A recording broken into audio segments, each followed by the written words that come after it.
It seems this has been a very good year for train shows, as this is the fourth and final show that I've been to in 1 year, a new record for me.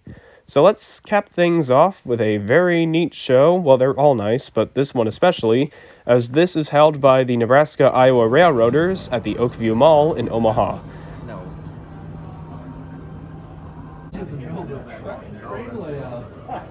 I got all, I probably got somewhere between 1,500 and 3,000 model railroad stuff. Oh, not yet. Which is the ultimate Iowa foamer test. How do you say that? I guess. I don't think it's how you say the state. Nevada. I knew it was a trick question. Yeah. I have some of those. Oh, really? Yeah. I might just spend a bunch of my money on co-ops again. Deja vu. It is. I like that blue.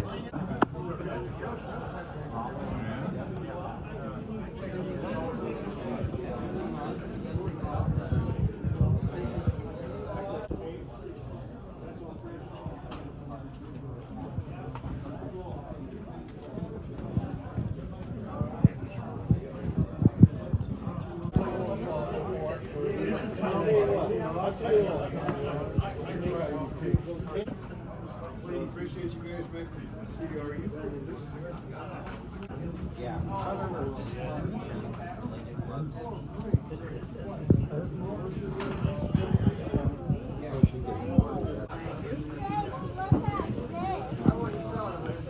Oh, that's nice. I like that.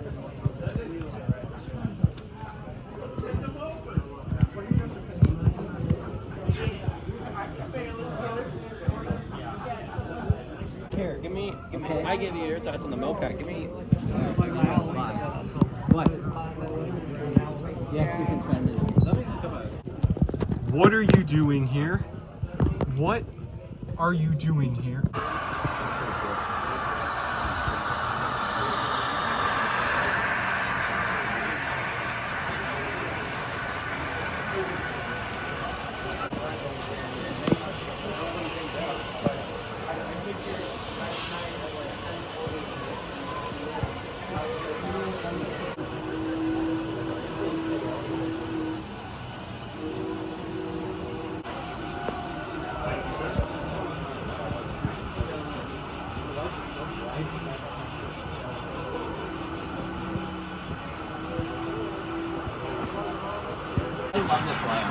Yeah.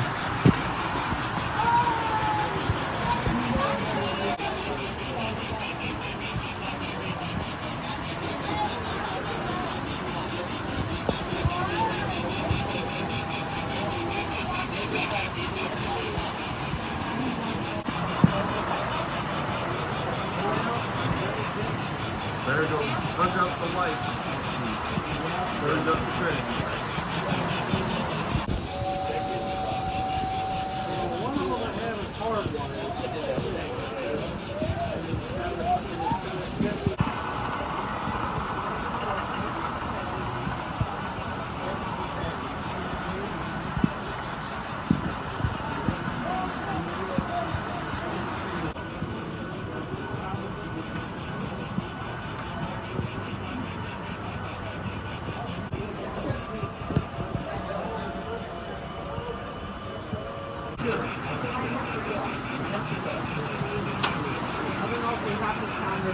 I don't think they have.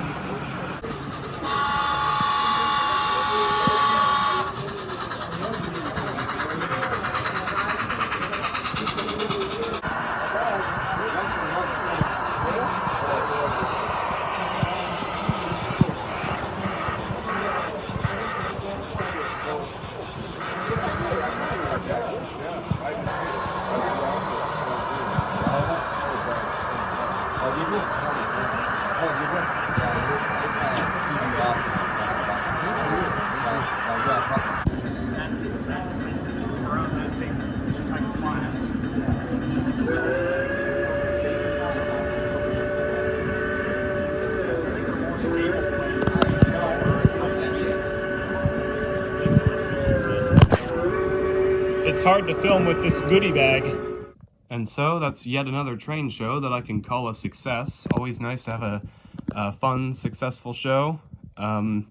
And we also did quite a bit of rail fanning that day, with so much action and good trains that I'll have to save it for another video. But in the meantime, I might as well show you the haul instead. So let's get into that. Starting off easy with even more covered hoppers. This year marks the record for the most covered hoppers I've ever gotten in a single year. I mean, I'm a Nebraska farm boy, so it kind of makes sense. And I picked up these two covered hoppers. They were $15 each, so $30.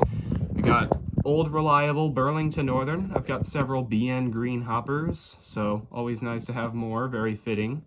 And then we have a Transportation Corporation of America hopper with some weathering on there too.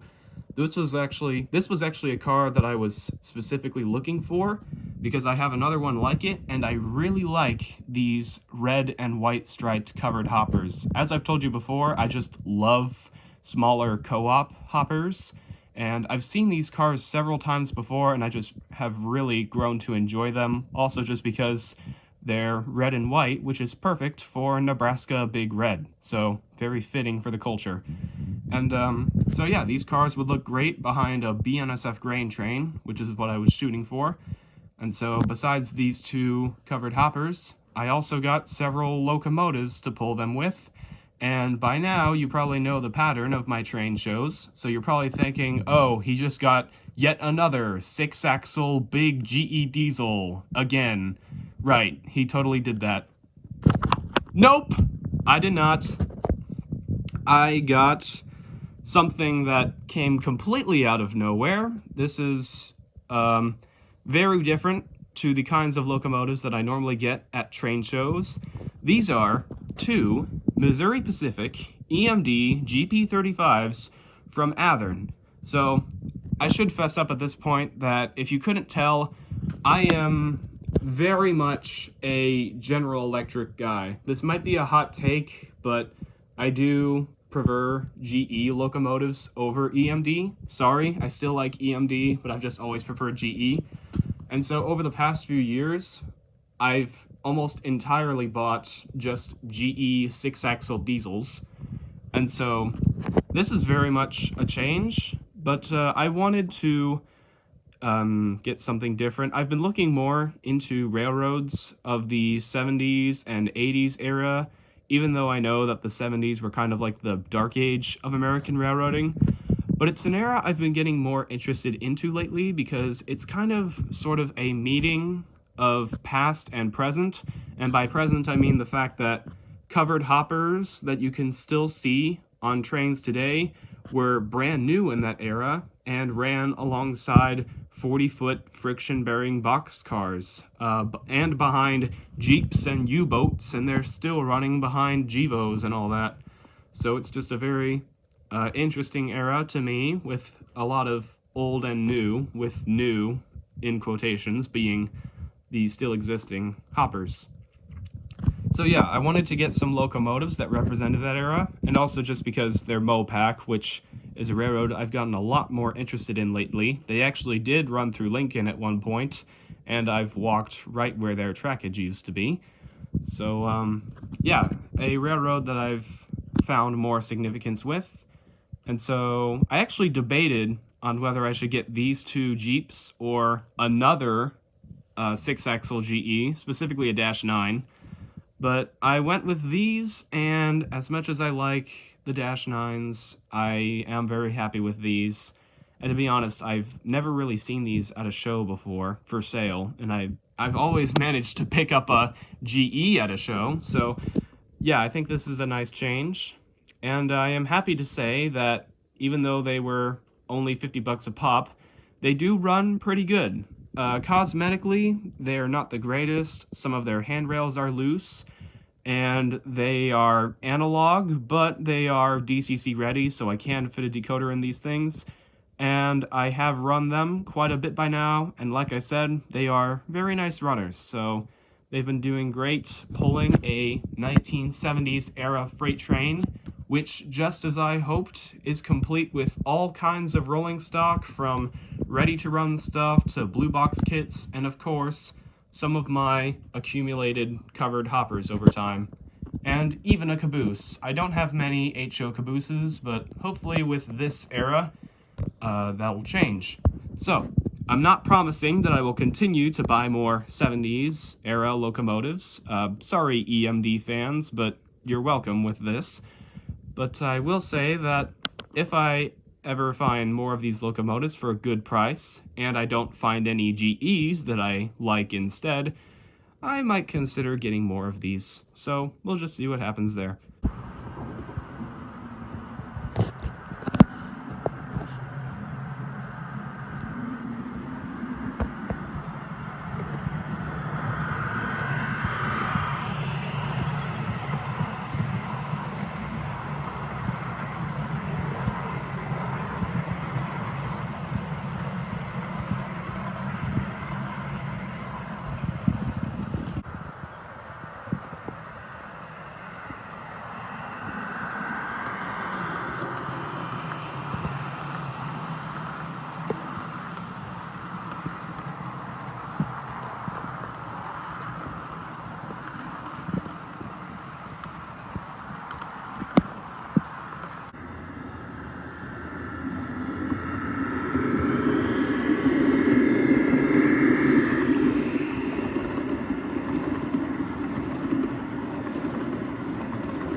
Now, besides the covered hoppers and the Missouri Pacific Jeeps, which are all nice in their own right, I did get one more freight car, and that is this, a MTH Baltimore and Ohio coal hopper for the O-scale fleets. I got it from a vendor named Leon, who I've known for a long time. He always has good stuff, and this time he had this B&O hopper that he sold to me for only $25, which is a pretty good price for O-scale cars, especially considering how much coal hoppers go for these days. Of course, being secondhand, it is a little bit older than most cars, but still, 25 bucks. It runs good. It has good rivet detailing. The only thing that was kind of off about it was just that it was, for some reason, very dusty when I first got it out of the box. Thankfully, I got most of the dust off, but there are a few pockets in some areas still.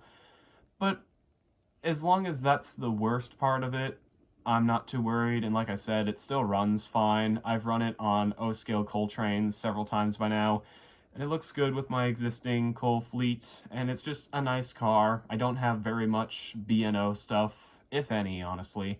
So it's just a nice car to have. 25 bucks, good deal, and all around just a nice solid car. And speaking of having run this car before, I should say that I've got my Christmas O-gauge layout up, and that's all running nice, because you gotta have a train around the tree. You just have to. And yeah, this car has been going well with that, and seems like a good way to end off 2024. And to cap off another successful train show, I want to quickly mention one other little thing I got. I know I mentioned with the Mopac Jeeps that I considered getting a caboose to match, and I'm happy to say, caboose has been acquired thanks to a little model train trade I did recently. So now I have the last part in a proper Mopac train of the late 20th century. So very nice way to end off another successful train show and just 2024 as a whole. So thank you all for watching, have a Merry Christmas, and stay tuned for a video on the rail fanning that I also did on the same day as the train show.